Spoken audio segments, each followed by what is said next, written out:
Welcome back to my channel legal vocab by Saumya. Legal vocab by Saumya में आपका हार्दिक स्वागत करती हूँ। मैं सौम्या गुप्ता आपके लिए लेके आई हूँ एक बहुत ही आज फ्रेमिंग ऑफ द कॉन्स्टिट्यूशन की, हमारा प्रेजेंट कॉन्स्टिट्यूशन को कैसे फ्रेम किया गया था उस समय, जो जिसका फॉर्म आज है। बस उसमें आर्टिकल्स चेंज हुए हैं, बड़े हैं, और शेड्यूल्स बड़े हैं। वो मैं नेक्स्ट वीडियो में बताऊंगी। अभी के लिए जान लेते हैं कि कॉन्स्टिट्यूंट असेंबली जो है वो सेटअप हुई है 46 में 1946 में according to the Cabinet Mission Plan. Cabinet Mission Plan के अकॉर्डिंग जो है ये सेटअप हुई है हमारी Constituent Assembly. It was not a sovereign body. The Independence Act 1947 established the sovereign character of the Constituent Assembly, which became free of all limitations. मतलब independence act 1947 का जो आया था उसको भी मैं नेक्स्ट वीडियो में आपको बताऊंगी, क्योंकि हिस्टोरिकल रिट्रोस्पेक्शन अभी रह गया है हमारा कॉन्स्टिट्यूशनल असेंबली का, कॉन्स्टिट्यूशन लॉ ऑफ इंडिया का, वो मैं कंप्लीट करा दूंगी आपको। तब तक के लिए जान लेते हैं कि जो द इंडियन इंडिपेंडेंस एक्ट 1947 है उसको उसने इस्टेब्लिश किया था sovereign character of the constituent assembly को, जो कि सारी लिमिटेशंस से फ्री किया गया था, उसे सबसे सुप्रीम बनाया गया था। सॉवरन का मतलब supreme law of the land. After framing the essential points of the Constitution, the Constituent Assembly then proceeded to appoint a number of committees to deal with different aspects of the constituent problems.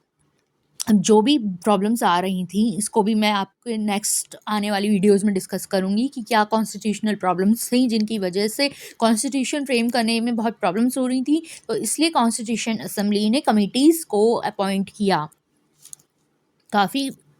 काफ़ी constitution appoint किया गया। तो constitution assembly के बाद जब committee बन गई तो जो रिपोर्ट्स थी वेरियस कमिटीज़ की was considered by the assembly and their recommendations were adopted as basis on which the draft of the constitution was prepared. उनकी कमिटीज़ की रिपोर्ट्स को, जो कॉन्स्टिट्यूशनल प्रॉब्लम्स थी उनको दूर करने के लिए उनकी रिपोर्ट्स दी गई कमिटीज़ के द्वारा कॉन्स्टिट्यूशन असेंबली को। तो उनकी रिकमेंडेशंस अडॉप्ट की गई और वो एक ड्राफ्ट के रूप में प्रिपेयर किया गया, और जिसे ड्राफ्टिंग कमेटी के द्वारा ड्राफ्टिंग कमेटी जिसके द्वारा अपॉइंट की गई रिजोल्यूशन के द्वारा। कब? अगस्त 29, 1947। आई होप आपको ये क्लियर होगा कि 1947 में 29 अगस्त को ड्राफ्ट कमेटी बनी थी। ड्राफ्ट कॉन्स्टिट्यूशन जो है हमारा draft constitution as it emerge from the drafting committee contained very important, जो मैं आपको बताने जा रही हूँ, 315 आर्टिकल्स ओरिजिनली एंड 8 शेड्यूल्स।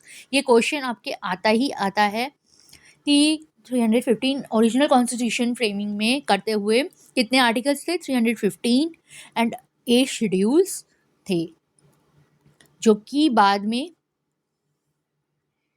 बढ़ गए हैं। वो भी मैं नेक्स्ट आने वाली वीडियोस में आपको बताऊंगी।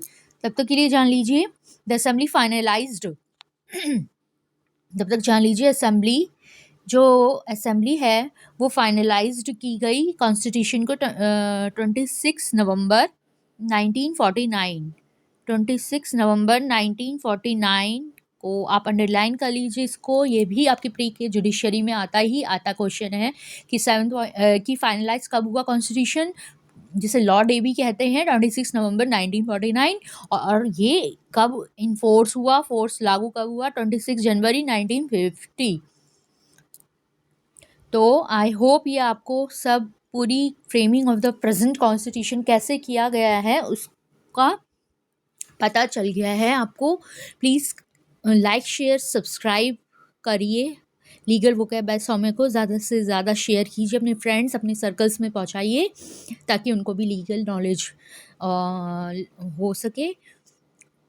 ये एक लॉ लर्निंग प्लेटफॉर्म है। I hope, thank you for watching.